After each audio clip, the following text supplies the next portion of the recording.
Thank you very much, Alma. You just keep track of both my visuals and my audio and just let me know at any time if things are going wrong.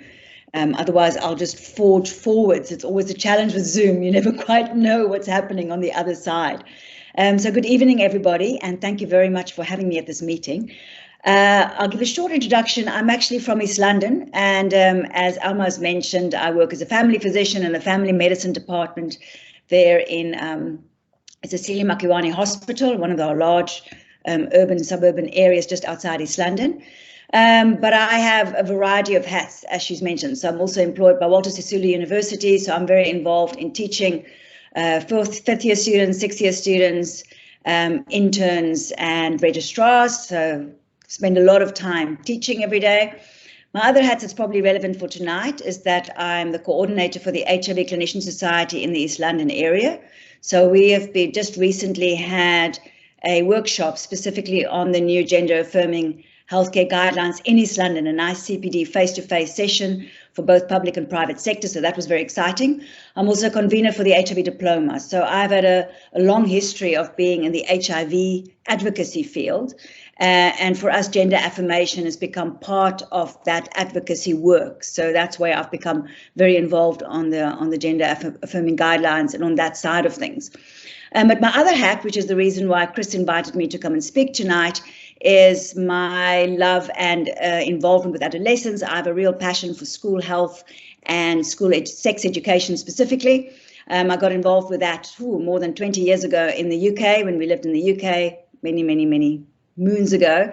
And then in South Africa, I've been mainly doing teaching and support for some of the schools in South Africa. So I've actually just completed a 2-month, I can call it a Zoom lecture tour, where I've had 5 different schools where I've been doing workshops specifically on sexual intelligence, which looks a lot at what is the capacity of our teenagers.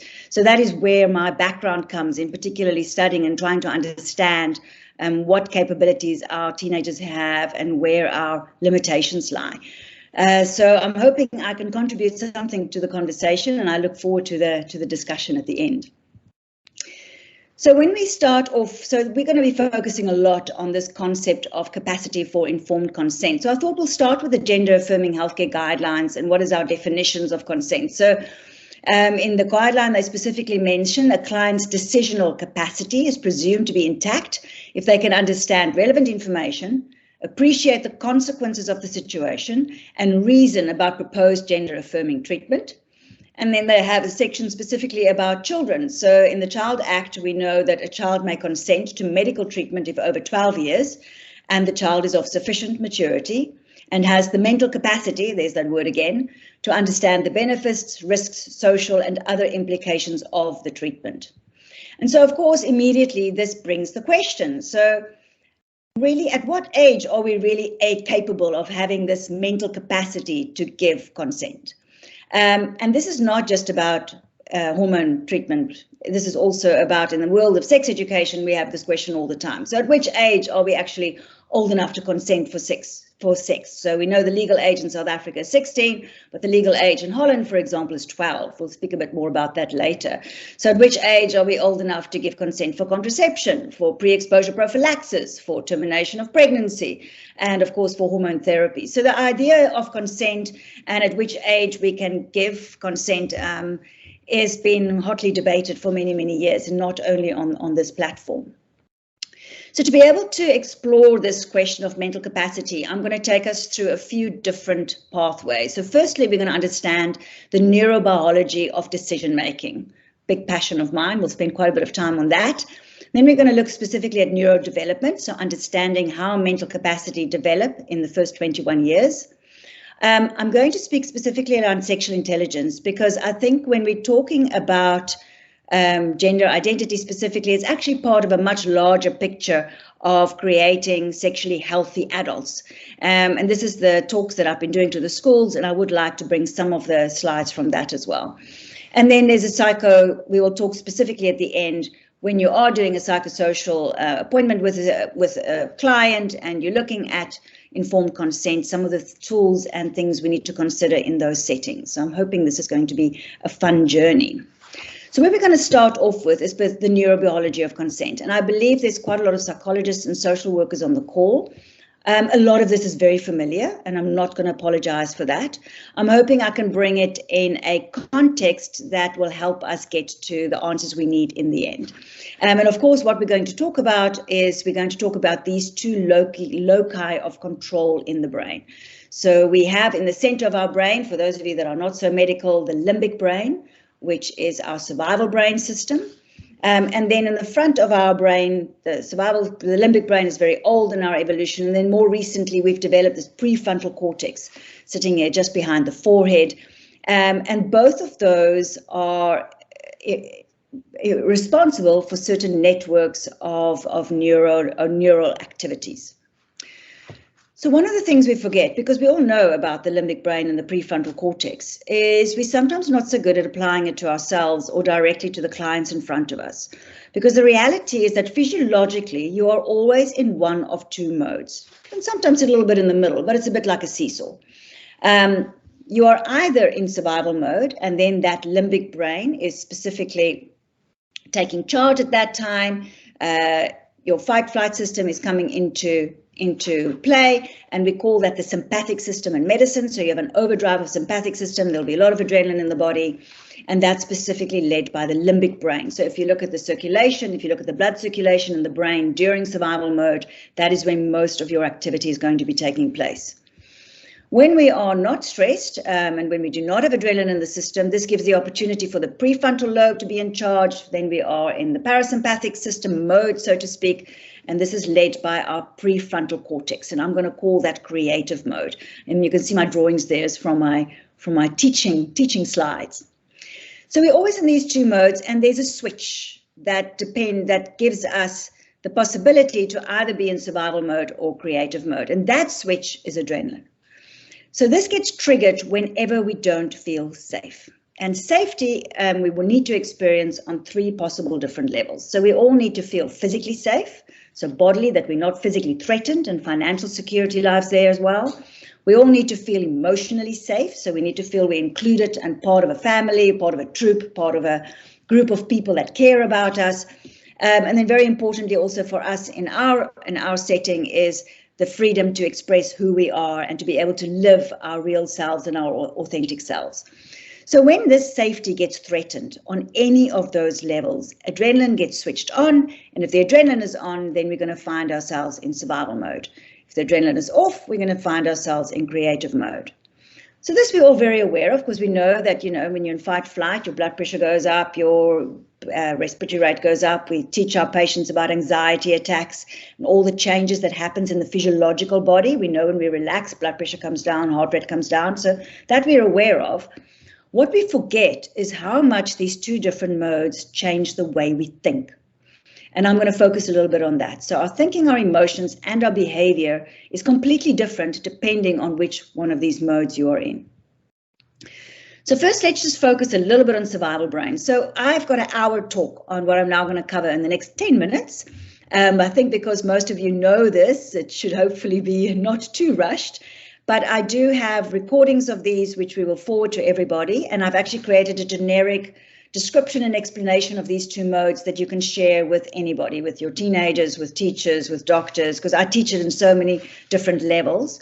And for me, this is basic information that they should be teaching at school. So when we think of the survival brain, we're now saying that limbic brain is in charge, you're in survival mode. And I like to call that street view in terms of perspective. So if you think of your video games, when the guys are down in the little streets, or here we've got a little jungle view out of a video game, you can only see really what's happening right in front of you. Your whole focus is keeping yourself safe and killing baddies and picking up clever weapons or treasure. And the purpose of the limbic brain is only about survival. So we're going to look at three ways in which that changes the way that we behave and the way we respond to the world. So when you're in survival mode, you're in the jungle. And we have in the jungle instincts and drives that we share with the animal kingdom, and it's all about staying safe and perpetuation of the species, right? So we all know about fight, flight, freeze. We're going to look at that a bit more in detail. But we also have certain instinctive drives that's part of that survival system. So our drives for food, security, power, our troop and protection of our troop, territory. Oh, look, I've got power there twice. That's very, very much part of survival brain. And then, of course, sex, a very important part of that limbic survival brain of our cells. And you can already see, if you look, for example, what's happening in the Ukraine at the moment, and you want to wonder on which level are Putin and his advisors functioning, they're very much sitting on survival brain. This is a limbic brain response to the needs of Russia. So on the other aspect, when you are in this view, it actually changes your thinking. And here, I don't have my reference on here, apologies. Daniel Kahneman is written an amazing book called Slow Thinking, Fast Thinking. For those of you interested, I'm sure many of you will know it, looking specifically also at how biases develop. But when we are more in our survival brain, we have a very fast, efficient thinking that is useful for survival. So this is quite emotional thinking. It's very much linked directly to our endocrine system.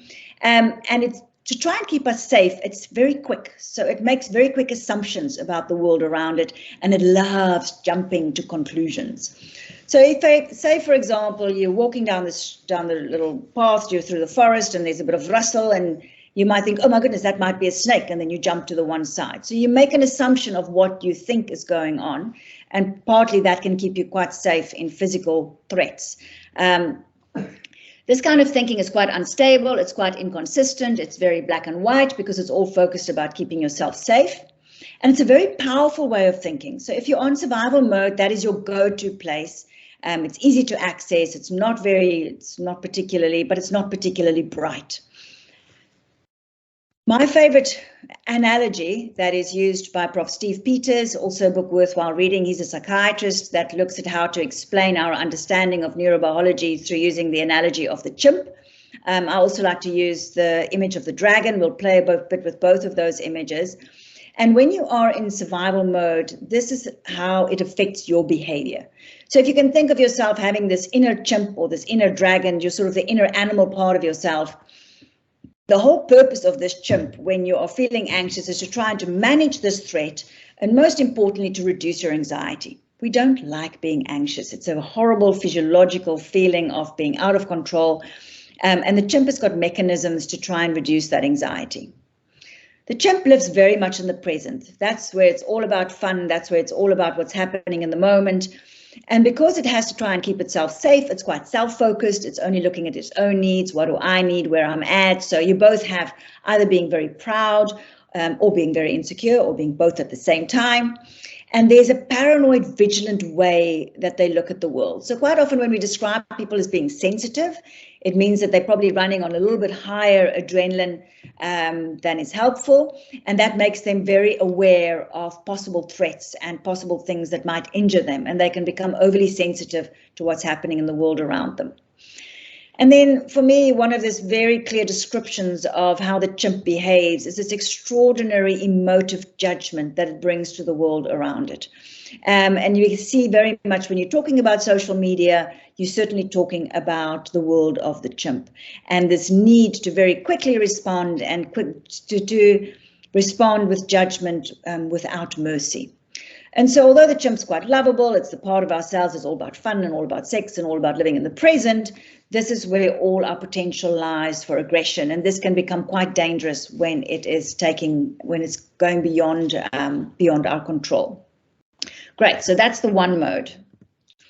The second mode we want to look at is when our adrenaline levels are low and we're now able to access a much better, higher view of the world, and we're now able to access our prefrontal cortex. So remember, we said the purpose of the survival brain is survival. The purpose of this creative brain or this balcony view is self-fulfillment. Very different and much later in our development. And this does not serve the so-called survival of the fittest. So it's a completely different part of the human being that comes to the fore when we are not in survival mode. So when you're in the balcony view, you can imagine in street view, you were only able to see what was right in front of you. In balcony view, you're now able to look out over what's happening. You can see what's coming and you can see what's happened before. So just like we were in the jungle for survival view, we're now in the temple, that beautiful temple on the hill. And here you suddenly start having different qualities that come to the fore. So that there's not the drives and instincts like it's running in the jungle, but we're now able to be clear and honest. Remember, honesty is not always the best policy when you're trying to survive. And you also have these aspects like our conscience lies within that. We are able to be law-abiding. This is where our self-control comes from. This is where we're able to delay gratification, for example. And this is where we're able to be tolerant and flexible towards others. And again, very little of this currently available in the Ukraine at the moment. When we look at how it affects our thinking, is if you are in this mode, you're now able to access sort of your large cortexes. So if you want to do a math sum, for example, you want to be able to access this part of the brain. So the slow thinking actually needs focus. And whenever you're bringing attention to something and you're doing effort in trying to think something, so when you're trying to, for example, do a sum in your head, you are actually accessing this slow thinking part of your brain. And we literally use more glucose during those times. So if you've ever had a child studying maths, for example, or you yourself have been trying to learn a foreign language, or you've been studying for a really complicated exam, or been reading some really hectic journals, you might find that a little bit of a chocolate halfway through actually helps to replenish those glucose levels that's been dropping. We're now able, with this part of our brains, to interpret information. Now we can really look for what is the real facts, what is the truth. This is where we're able to be evidence-based, rational, logical, and this is where we're now able to bring context and perspective to what is actually happening when we're thinking about a scenario. Where we had this black and white thinking in our chimp thinking, we now have this shades of gray and this ability to have a balanced judgment about what is going on.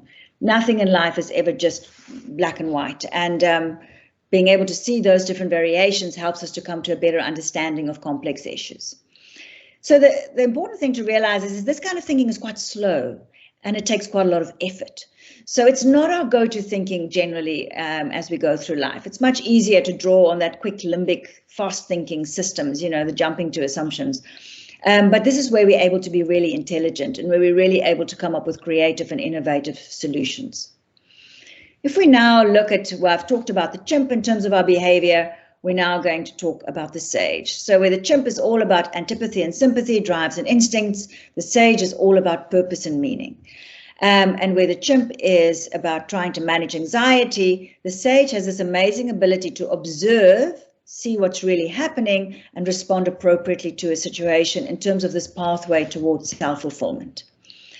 So if we're in the prefrontal cortex, we're actually able to really have true joy and contentment and peace. So not these strong endocrinological emotions. This is where we're able to be empathic, where we're able to be compassionate. So if you're in survival mode and you're running away from a lion, you can't go, oh my goodness, maybe the lion's hungry. Perhaps, you know, conservation, you know, we need to look after the animal. So you're only looking after yourself when you're in stress mode. But now when we're able to be in prefrontal mode, we're suddenly able to step into somebody else's shoes. We're able to be generous, we're able to be humble, and this is where all our creativity and innovation comes from.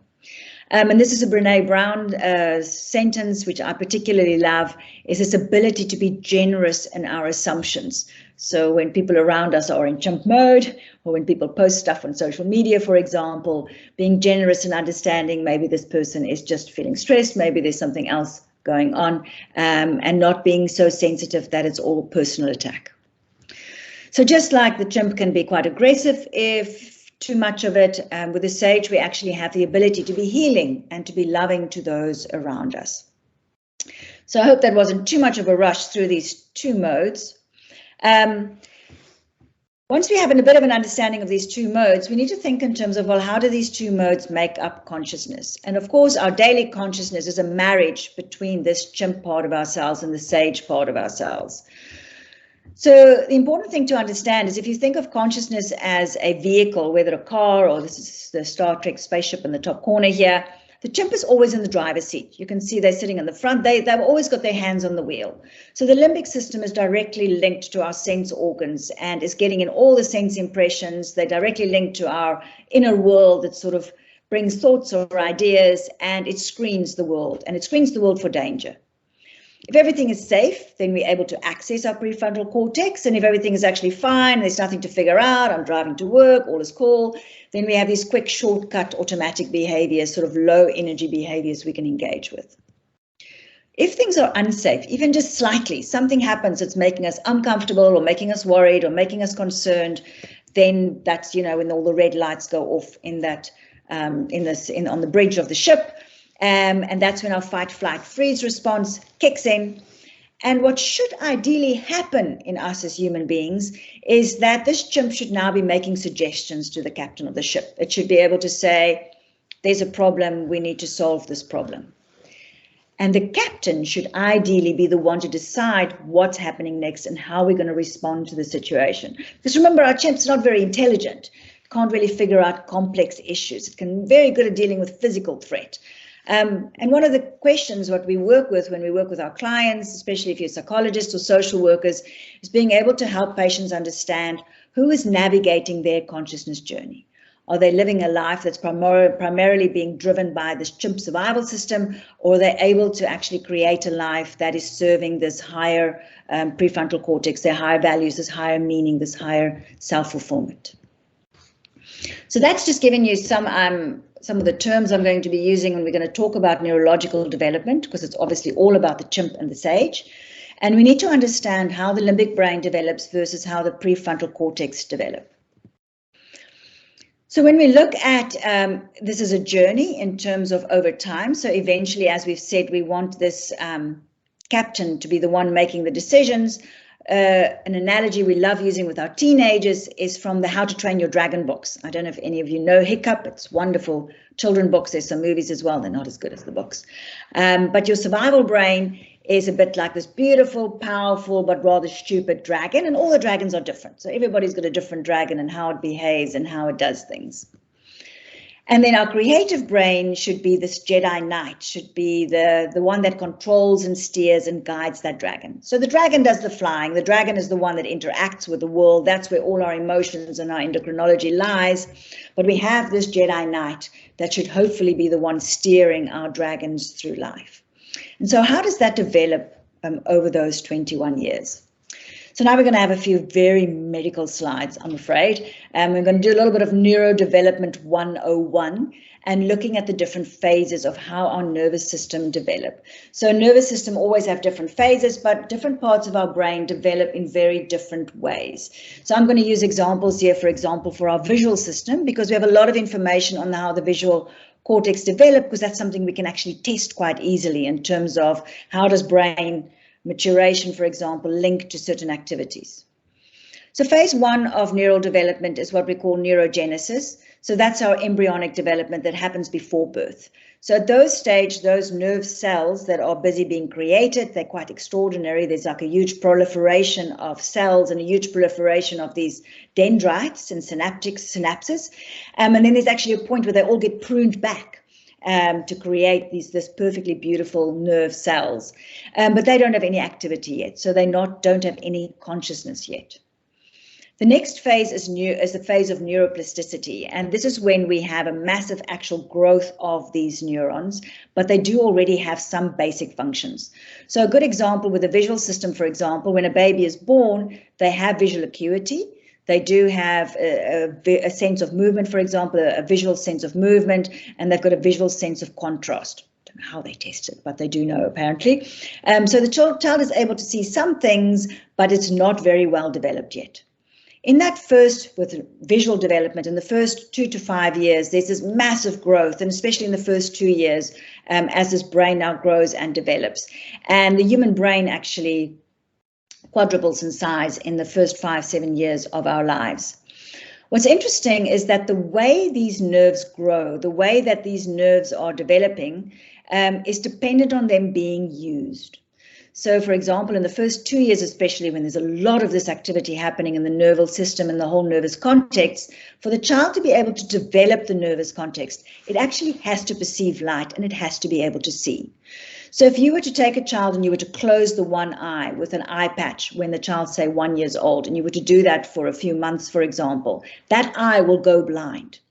And that can be still be happening right up till the age of 5. And up to the age of 5, it's still reversible to some extent, but that's particularly dramatic in the first 2 years. So, for example, if you have a child with a lazy eye or you've got a child with an eye that doesn't see well, the brain actually, because that eye is not actually letting in those visual impulses, that eye will not develop properly, and we call that amblyopia.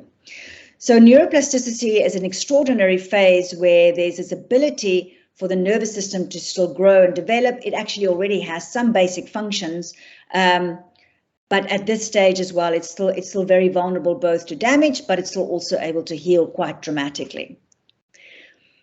The next phase is once all of these nerves have been created, we call that gray matter. So you have all your neurons in place now, they've got all their basic connections, but you don't have a proper neural network yet. So the way the brain works is these connections that these neurons make with other areas and with each other.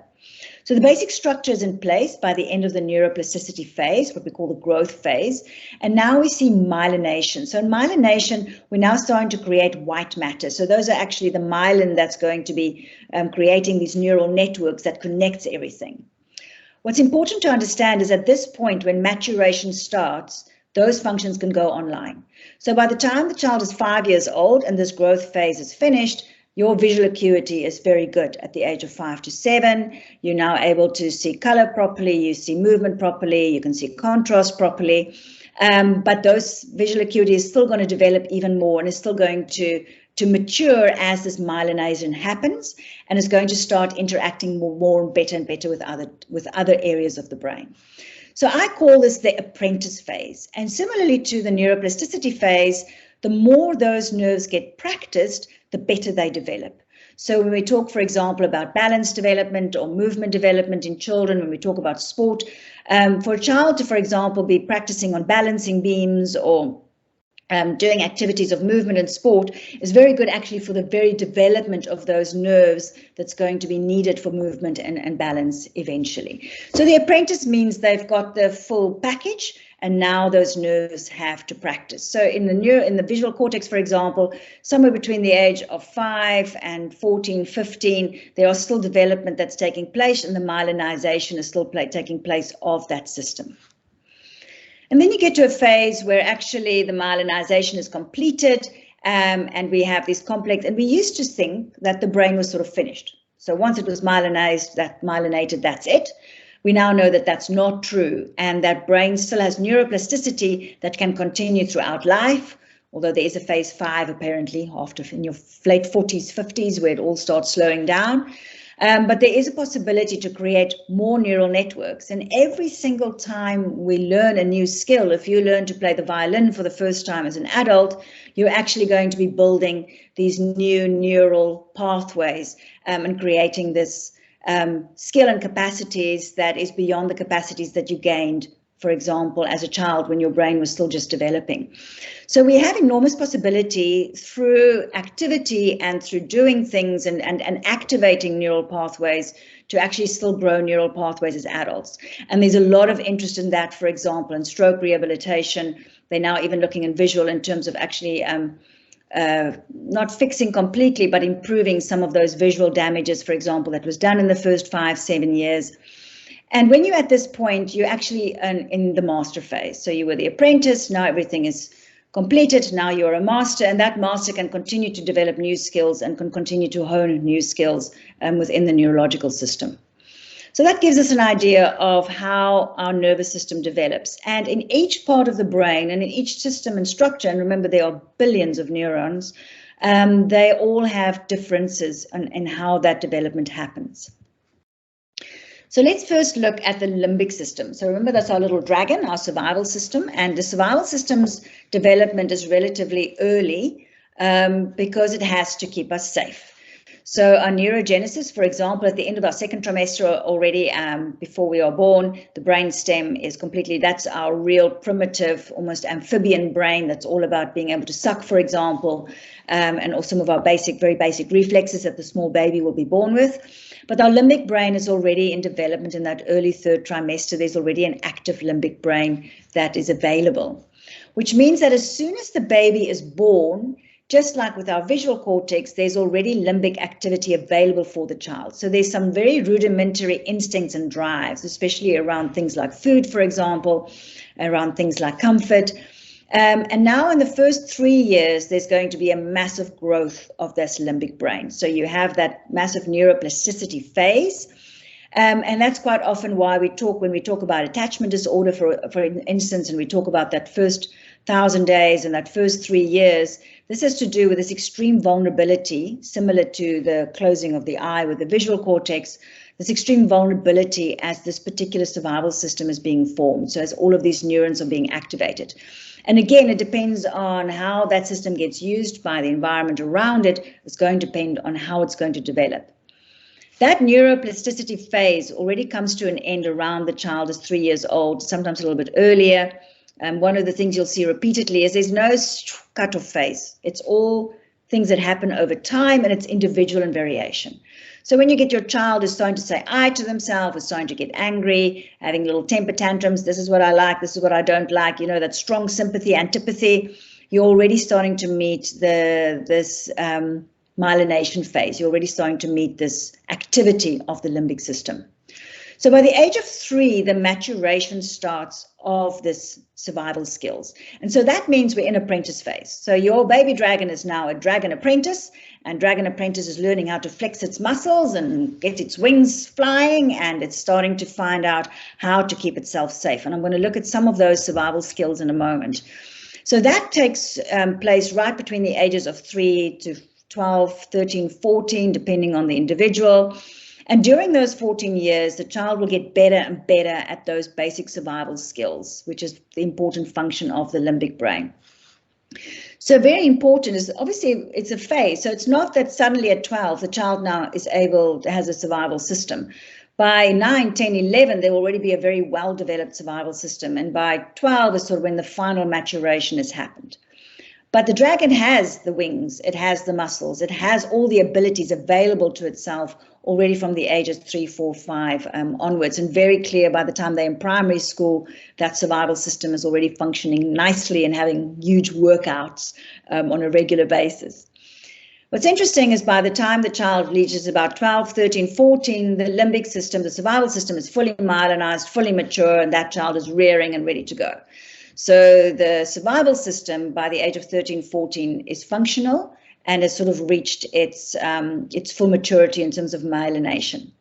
As I've mentioned earlier, even though this has now reached its own particular master phase, it will be throughout our lives, we are going to continually refine and work and develop those particular skills. So each of the parts of our neurological system has this potential for plasticity and potential for further development. So when I talked about reducing anxiety, I want to introduce, and I'm hoping many of you has come across this amazing book by Shajat Shamin. He's got a great online website as well with one of those lovely online surveys you can fill in. And he talks about the saboteurs. If you haven't heard about the saboteurs, you will certainly recognize them. In psychology, we quite often call them defense mechanisms. But these are mechanisms that the chimp uses to reduce anxiety. And I'm going to repeat that because that's very important. The chimp does not like being anxious, and therefore it finds ways to try and make itself feel less anxious. And what's important is during that, already from the age 3, 4 years until 12 years, most of these saboteurs are already created, and they are complex patterns of behavior, and the purpose of them is to reduce stress.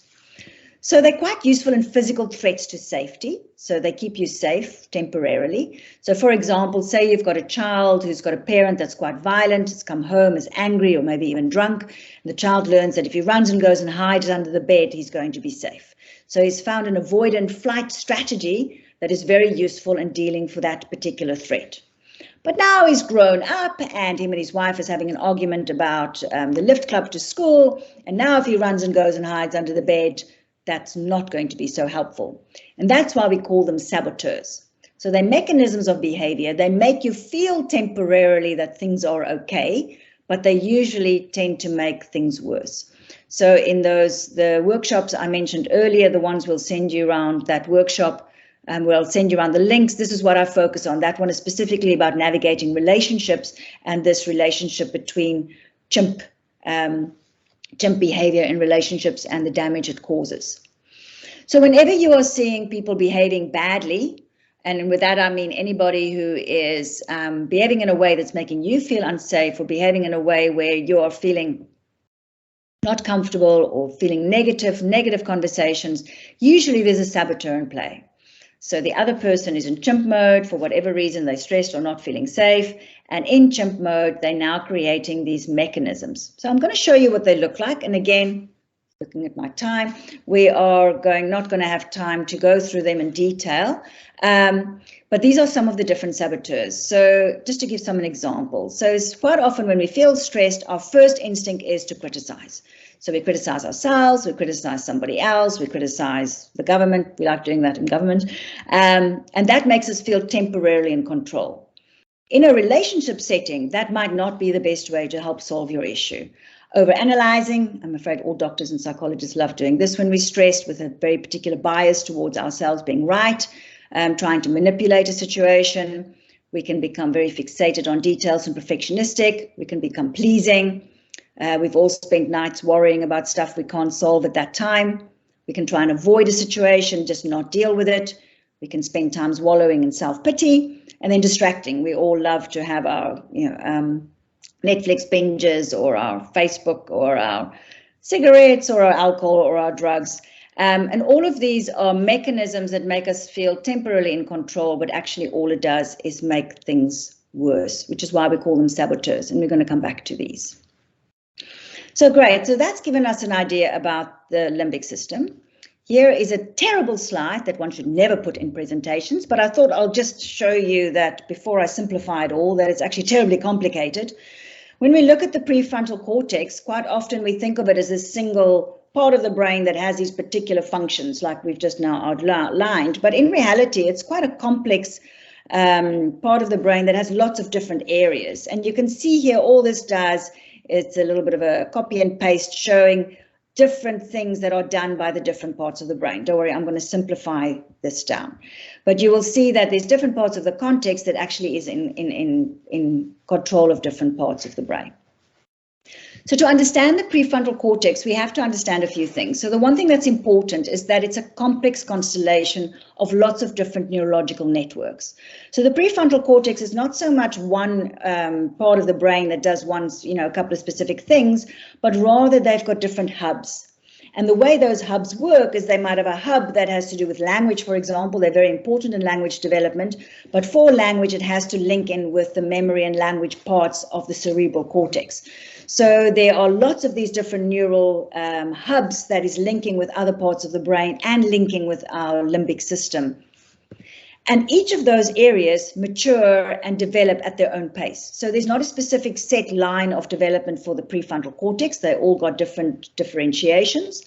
And in individual people, it's very different at the pace of development of those different areas. So very important, just when we talked about the eye developed by being seeing, the prefrontal cortex also goes through an apprentice phase, where by practicing the activities of the prefrontal cortex, you have that, that lovely saying, neurons that fire together, wire together, and it shows how the importance of our nerves being activated by things happening, and then that creates this ability for those nerves to develop, to myelinize, to grow these amazing networks.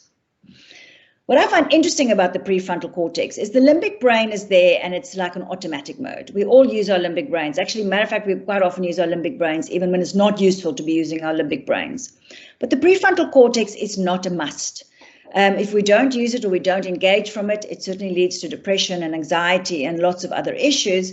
But you can go through a life and actually try and ignore your prefrontal cortex, like is happening with the Ukrainian war at the moment. So just because we have a prefrontal cortex does not always mean that we have either a lot of capacity in it or that we are actually using it in our lives. So it's one of those areas that is voluntary to our detriment quite often. And so I think the message for me here is that this neurodevelopment is a process. It's not a destination that there's a brain that's not functional and then one day it suddenly goes online. It goes online at different ages, and there's a big practice phase that happens before full maturation. So the neurobiological networks that's described in the textbooks, so I've given you the lovely SAGE analogies, we love those, but these are the ones we've actually been able to plot. So they've got the networks plotted, they can tell you which parts of the brain connect to which, and this is some of the networks that the prefrontal cortex we know is involved in. So it's got a strong aspect in thinking, so being able to bring focus and attention to something, we spoke about that. Our whole working memory is to do with our neurofrontal cortex, again, in combination with other networks, and language, an important part that it plays. Social behavior, very important in terms of being able to read social cues, for example, and being able to relate socially to people around us. And there's this lovely concept, they call it theory of mind or mentalizing. So that's being able to look at social cues of somebody and taking in the information of how somebody is acting and talking and being able to understand what that person is feeling or what is going on for that person. So being able to form a mental picture of somebody else. And that we need to be able to have empathy and compassion for someone else. And then there are what we call the executive functions. So the one is planning. So being able to, for example, work out a plan, set a goal, and progressively work yourself towards that goal. Temporal integration is our ability to take lots of bits of information in the present time and bring an understanding to something that is happening. And inhibitory control, so this delayed gratification. So, you know, the chimp has got all these immediate reactions to the world. I always say to my kids, the favorite saying of the chimp is, I don't feel like it. And the ability to go, okay, you don't feel like it, but we now need to sit down and study. And you don't feel like it, but no, we're actually not going to have that cookie. And no, you don't feel like it, but we actually are going to go to the gym. So that ability to inhibit is also coming from this prefrontal cortex. So if we look at the neurodevelopment now of the prefrontal cortex, we can see it's on a slightly later time schedule than the limbic brain. In the embryonic area, by 27, 28 weeks, most of the prefrontal cortex areas have been created, but at birth, they're actually still completely dormant. And what happens is this amazing period in the first 7 years of life where this PFC, let's just call it PFC, I'm going to start slipping over the words, 90% of adults, of adult size already by the age of 6. So this PFC grows, quadruples in size, and that by 7, that actually most of the brain has grown, and now that growing will slow down considerably. It's mostly not active, but there's some little flashes of activity happen. So as I said, remember, different parts of the brain come online at different times. And so, for example, at the age of 4, we can already see children planning, and this ability to say I to myself and know my name and know that I'm separate from somebody else has also got a little bit to do with PFC activity.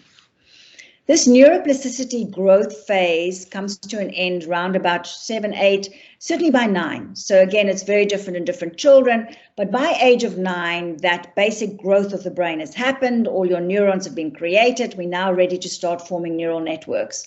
And this is the apprentice phase. And I think what's important, and it's something that I've really learned to work with the teenagers, is that actually all the capabilities of the PFC is present already by the age of 9. But that apprentice might still be quite young. And now you get a rapid development over the next year and a few years as that brain starts to myelinize and those different neural networks form. So this rapid development is particularly rapid in the thinking and the social pathways. And those myelinate and is completely mature by the age of 12 and 14. So although we often talk about the PFC maturing by 21, 23, that's not actually correct. There are different aspects of the PFC that matures later. But the thinking parts are being able to understand something. That's why we can do physics and maths with 13, 14-year-olds and algebra. And social pathways, that's why we can have our children can have quite healthy social interactions as teenagers. It's already completely present master phase by the age of about 12 to 14.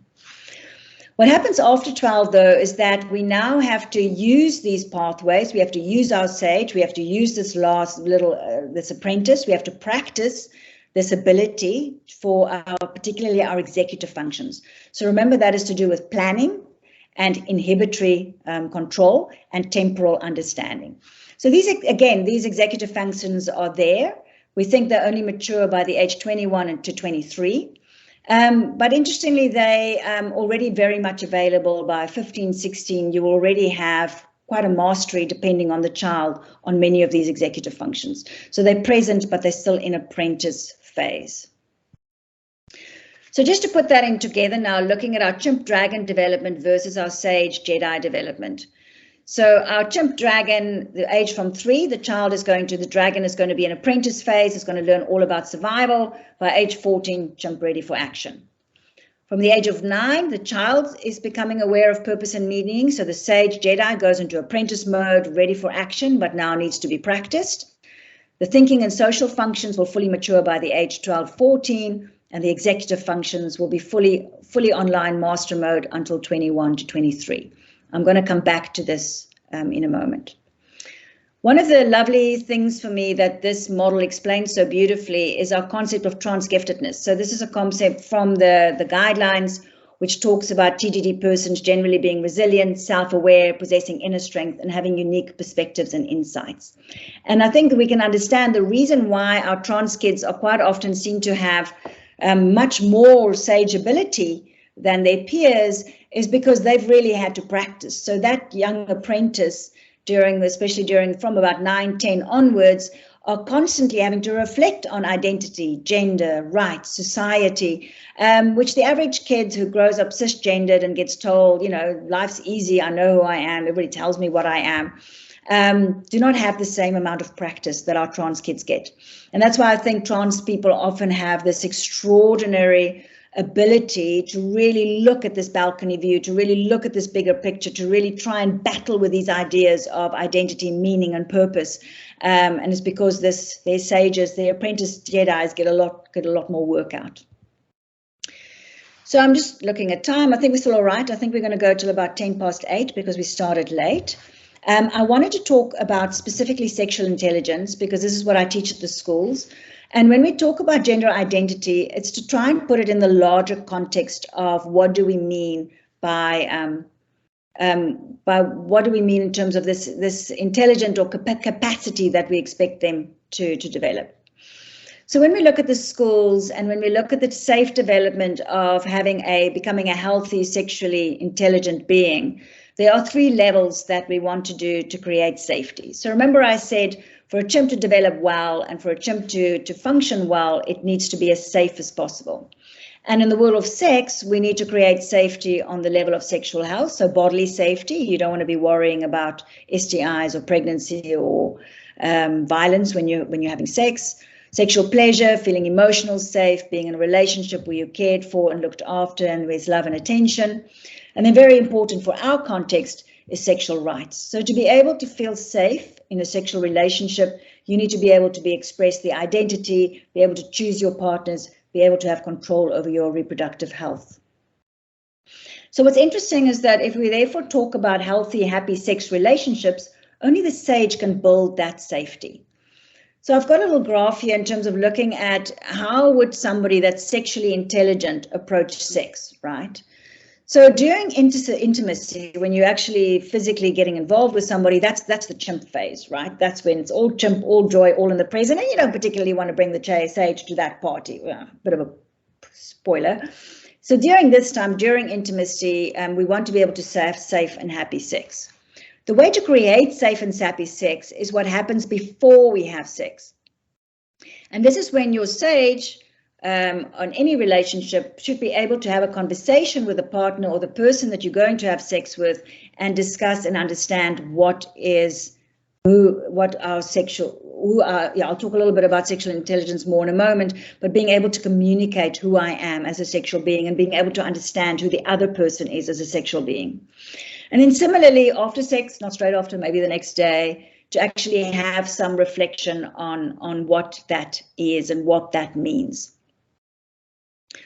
So when I talk about sexual intelligence, you'll notice the model here is very similar to emotional intelligence.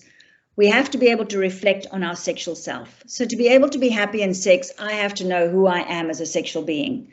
And then if I understand who I am as a sexual being, I can manage my sexual self.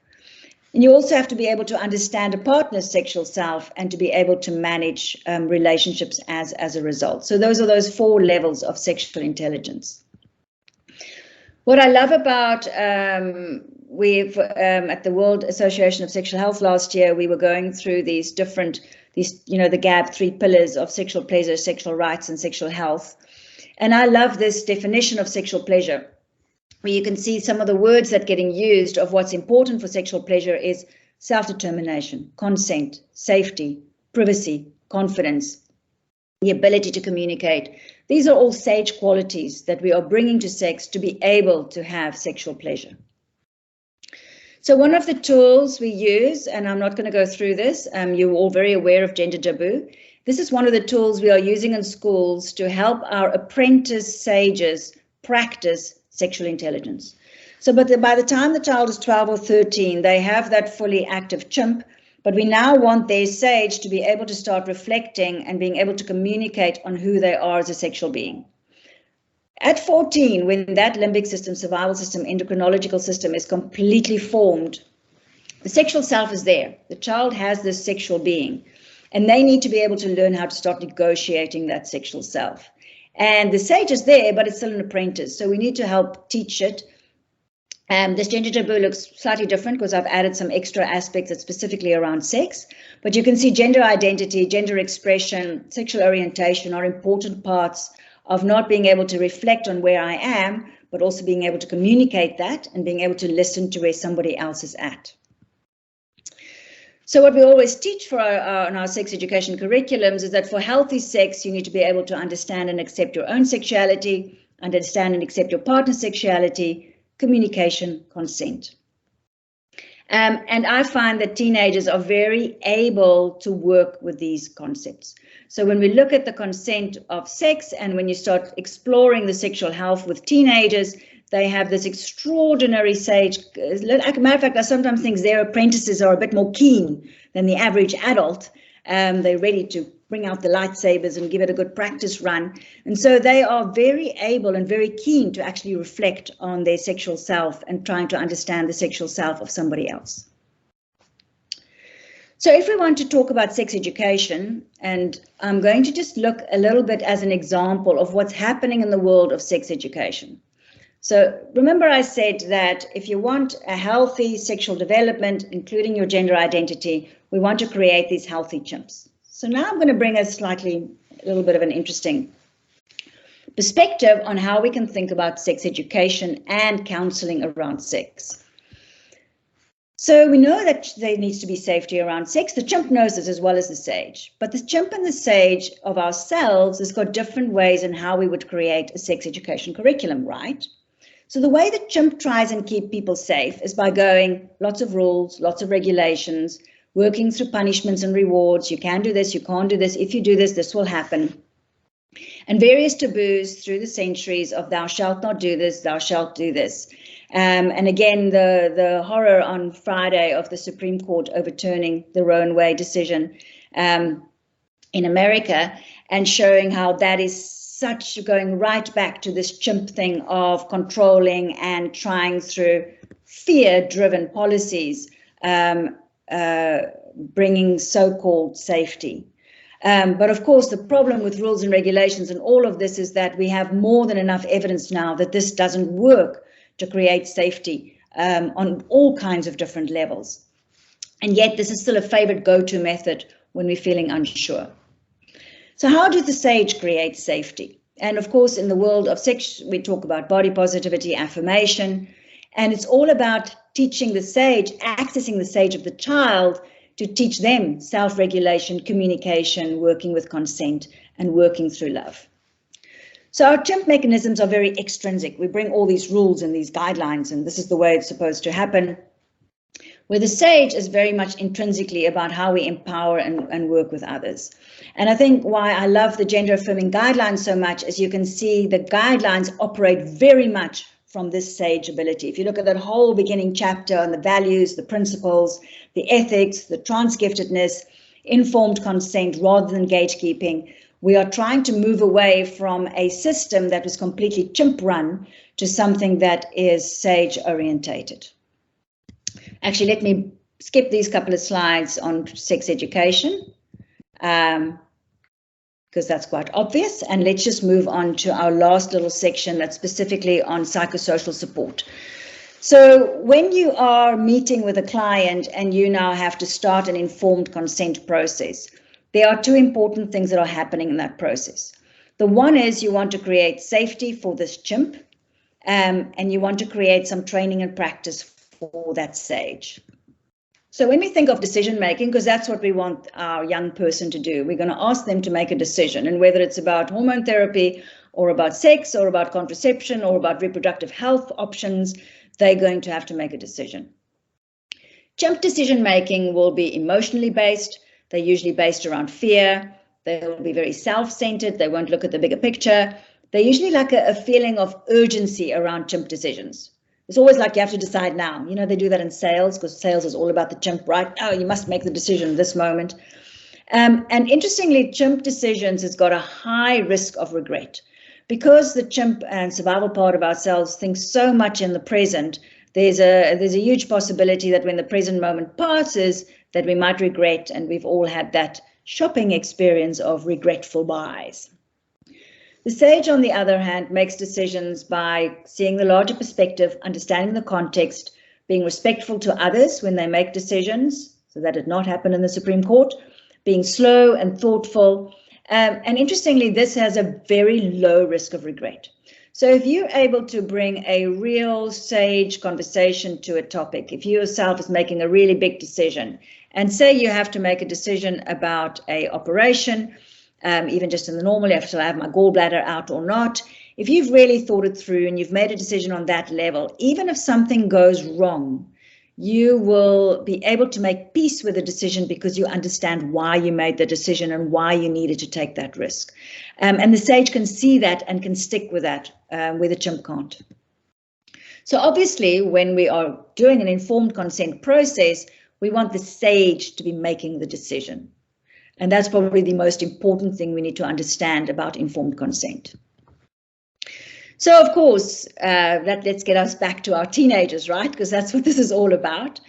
And everybody worries about the gap. So when we are between the ages of 12 and 21, we have this teen, and at the top corner here, you can see that big Great Dane. So that big Great Dane is a lovely picture of that chimp ready and raring to go at the age of 14. And there's our little apprentice at the bottom there, who's there. All the executive functions are there, but they're still in apprentice phase.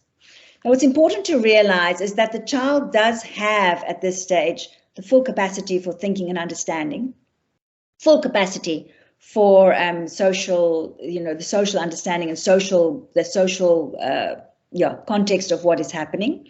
And the executive functions are there, but they're in apprentice phase. And what happens is it's not that the child is not able to think about the long-term picture or be able to make plans, but they can easily be overwhelmed by their chimp. So the fears of the chimp and the worries of the chimp and the concerns of the chimp can easily become so powerful that that executive function just steps to the background. So this is one of our challenges with children consenting, for example, for termination of pregnancy. So this is always a big debate. You think hormone therapy is a debate about the 13-year-old consenting for termination of pregnancy without their parents. That's a huge debate. And the challenge with children like that is quite often they don't want to tell the parents, they don't want anybody to know, they just want to go away because they're completely in chimp mode. They're so overwhelmed by their fear that they are struggling to access that executive function. Essential with children in those scenarios is they do have an executive function, and you need to be able to access it to be able to help them see the importance of involving family, parents, etc. And that is, of course, the skill of the psychologist. So teenagers are very able to engage with the sage, and I would say it's not only that they need the support and tools and skills to be able to learn how to use their sages, but it's imperative that they do use their sages. So trans kids having the opportunity during their teenage years to really grapple with the questions of identity actually makes them much more mature than your average kid coming out the other side. And so this ability to actually go through these processes are actually extraordinarily good for our children's development. If we now take that to an informed consent process and we ask ourselves, well, at which age what? The reality is it's very difficult to say at which age which particular child is going to be ready. So we can know that from 12, 13, you will have some children who actually has full capacity to be able to do a full informed consent. And of course, we would always involve the parents where possible and the younger children, but that doesn't mean that the child doesn't actually have the ability to take a high level decision about their own lives. What's interesting is that us learning about managing children for an informed consent, the very same principles still apply with adults. So just because you've got somebody that's 30 years old and you're doing a process does not mean that that person is necessarily also going to be engaging from the right level. So when we talk about capacity, you're not going to ask about age so much. There's obviously the legal remits we have to work with, but you're going to ask, does this person have an ability to access that sage?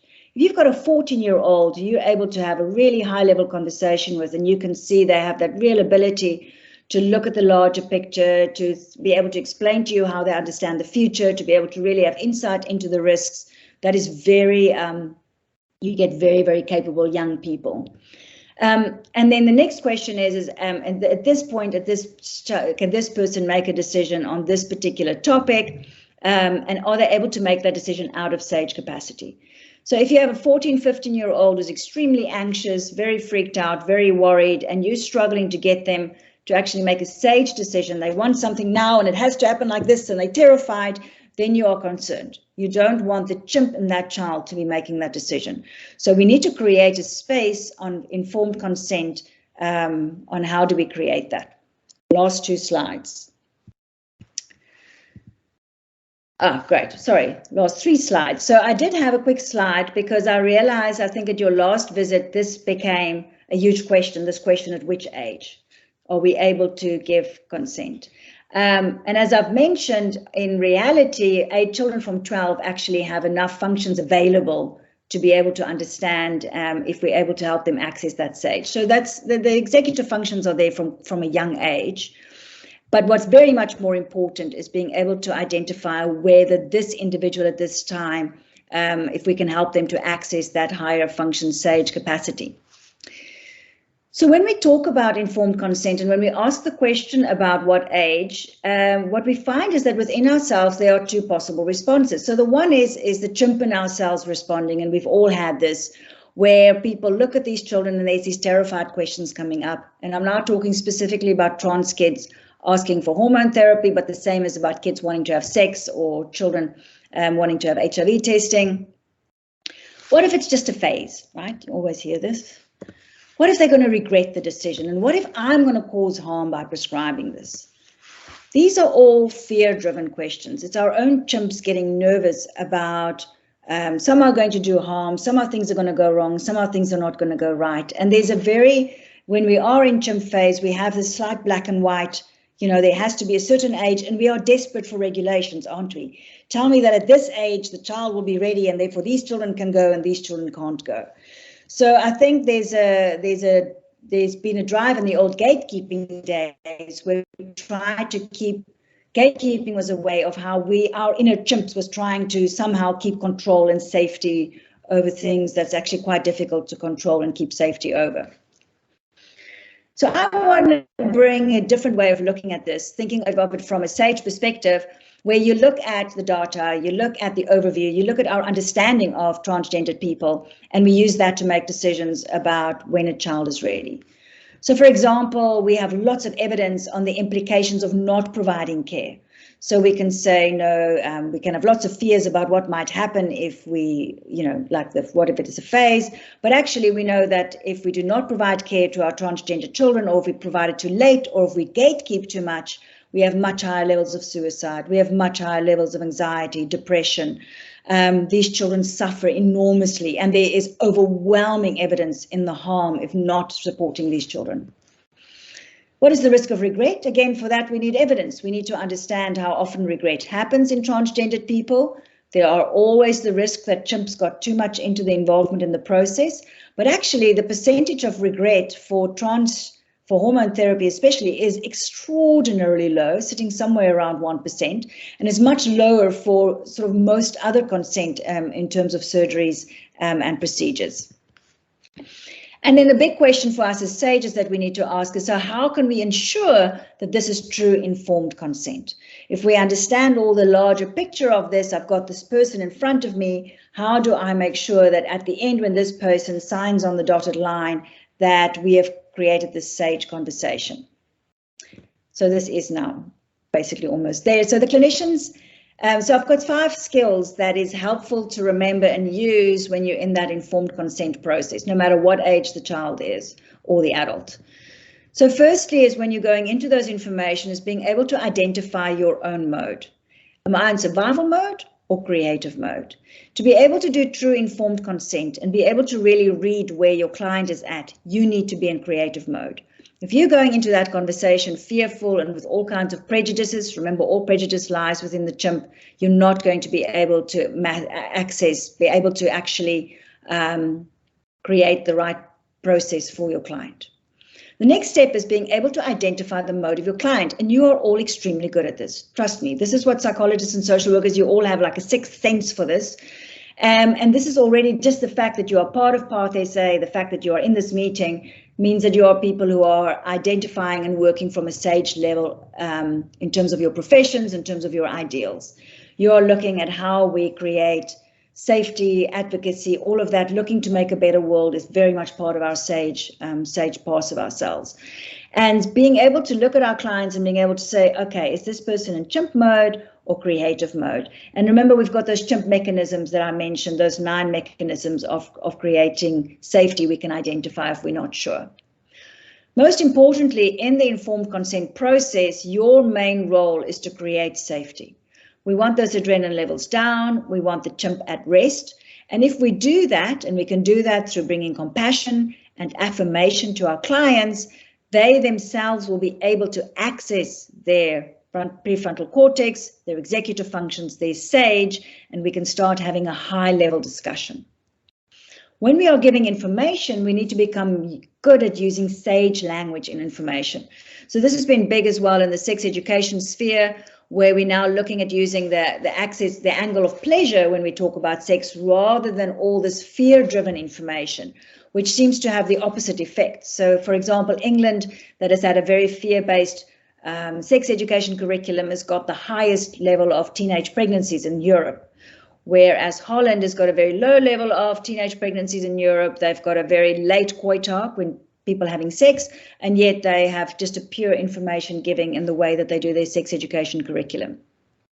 So our SAGE language can become very positive, very affirming, very hopeful and positive, and yet give all the information that they need. And very important then, when we get the actual consent, we need to be able to listen that this person is making this consent from a SAGE level. And I find if you are in SAGE phase yourself, you'll be able to make the distinction. And a great way is to have specific questions that you ask. You say to somebody, for me to be able to understand, to be sure that you understand what's going to happen, I'm going to ask you to explain me a few things. Imagine you lecturing somebody that doesn't know anything about it. And then you can have your questions that you can ask of all the different areas that needs to be covered. And you will hear through the level of explanation from that person, no matter who they are, how much they've understood to be able to actually give that consent. My last view is just to take this concept one step bigger and look a little bit in terms of TGD populations worldwide. And just to understand that in human evolution, our ability to function from the prefrontal cortex is relatively new. In humanity in the last 100 years, it's only starting to come into, for example, into our democracies, into our humanities. And in Shazard's study, when he was looking at how many people are able actually to engage from this SAGE view on a regular basis, only about 13% of us as adults actually ever get there. That when the chips are down, we're able to really use our SAGEs to make decisions about our lives. And you will see that with your clients. So not only your teenagers we need to worry about. The world of politics, unfortunately, is still very much dominated by chimp, meaning there is still massive rights issues in our world of today. We saw what happened in America. We see what's happening with the wars. Our political system is still extraordinarily chimp-based, coming down with rules and regulations, and we need to still bring lots of advocacy to how we actually change those systems. In the world of social media and journalism, unfortunately, very much chimp orientated. It's got that horrible emotive judgment where everybody seems to have an opinion. So the chimp causes a lot of suffering and damage through the way that we also report and look at it, and this difficulty of bringing objective journalism to these important topics. And then lastly, in the world of religion, which has been a real challenge. So for me, for example, Christ and the Buddha and Gandhi and Mandela, we have extraordinary examples of those that live from this prefrontal view. But of course, religion is unfortunately to some extent been taken hold of through the chimp. And again, then you have the struggle with all these taboos, these rules, these prejudices that is causing such pain. For me, trans people and this ability to really start thinking about identity and diversity and inclusivity in a new way is evidence of us evolving as human beings. And those working with trans people and standing at the front of this particular rights issue, we are at the front of this evolution of how do we as human beings start living a life out of this higher sage view of the world rather than responding to the world out of the chimp. And again, so transgiftedness for me is the gift that these people bring to us as a civilization. So please, on the way forward, I would encourage you to start training your dual awareness. You're all already doing it to some extent, just becoming aware of those sages and chimps in our consulting rooms, yourselves, how we work from sage mode with our clients, and how we can create safety and do some Jedi training in our informed consent process. Thank you very much, everybody. I've gone a little bit over time, terribly sorry. I usually try and be quite good with these things. I hope there's still enough time for a little bit of discussion. Thank you.